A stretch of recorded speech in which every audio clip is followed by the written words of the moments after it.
నిద్ర అంటే ఏంది? డ్రైవింగ్‌లో నిద్ర పోవచ్చా? పోకూడదా? పోతే ఎలాంటి ప్రమాదం జరుగుతాది? ఎలాంటి సంఘటన ఏర్పడతాది? గాలి వస్తది. ఎంత పెద్ద లారీలోళ్ళకి చెప్పనా చల్ల గాలి అనేది బయట నుంచి చాలా బాగా అద్భుతంగా వస్తది.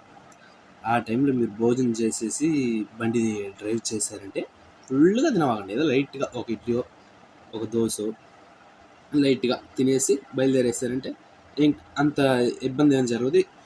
అంటే మీరు భోజనం అనేది ఫుల్‌గా మానేసేయండి. నెక్స్ట్ వచ్చి నీళ్ళు ఎంతవరకు తాగగలుగుతారో తాగండి. తాగితే చాలా మంచిది నీళ్ళంటే తాగండి.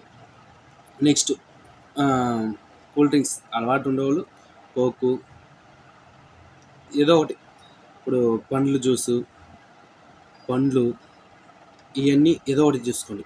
కూల్ డ్రింక్స్ అయితే నేను రెఫర్ చేయను. మీకు అవసరం అయితే వాడుకోండి. ఇంకోటి లారీ డ్రైవర్లకు వచ్చి కొన్ని అలవాట్లు ఉంటాయి. నోట్లో పెట్టుకోవడం కానీ, బఫ్ వేయడం కానీ కొన్ని నేను నెల్లూరు నుంచి హఠాత్తుగా ఇట్లాగా వస్తూ ఉన్నాను అనమాట గూడూరు దాకా.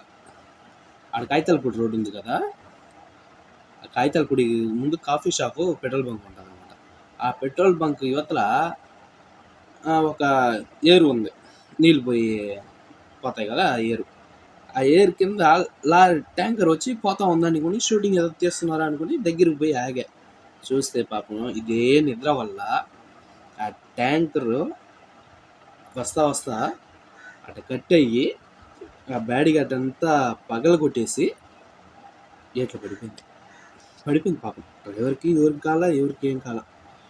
ఈ విధంగా మన ఆంధ్రాలో చాలా యాక్సిడెంట్లు అనేది కంపల్సరీ ఎక్కడో ఒక దగ్గర జరుగుతూనే ఉంది. ఇది మీకు కూడా తెలుసు. చాలా జాగ్రత్తగా ఉండండి. చాలా ఇబ్బంది లేకుండా డ్రైవింగ్ చేయండి. మనల్ని నమ్ముకొని చాలామంది వస్తున్నారు. అంటే ఎట్లా అంటే ఈయన పర్ఫెక్ట్గా డ్రైవింగ్ చేసే ఈయన పర్ఫెక్ట్గా తోలుతారేమో, మంచి డ్రైవర్, ఎక్స్పీరియన్స్ డ్రైవర్ అనేసి మనం పిలుస్తారు.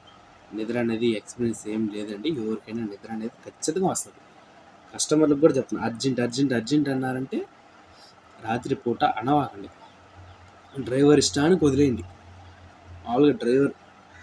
మామూలుగా ఏం అంటే డ్రైవర్ ఇష్టానికి వదిలేస్తే ఆయన పాటకు ఆయన తోలుకుంటారు.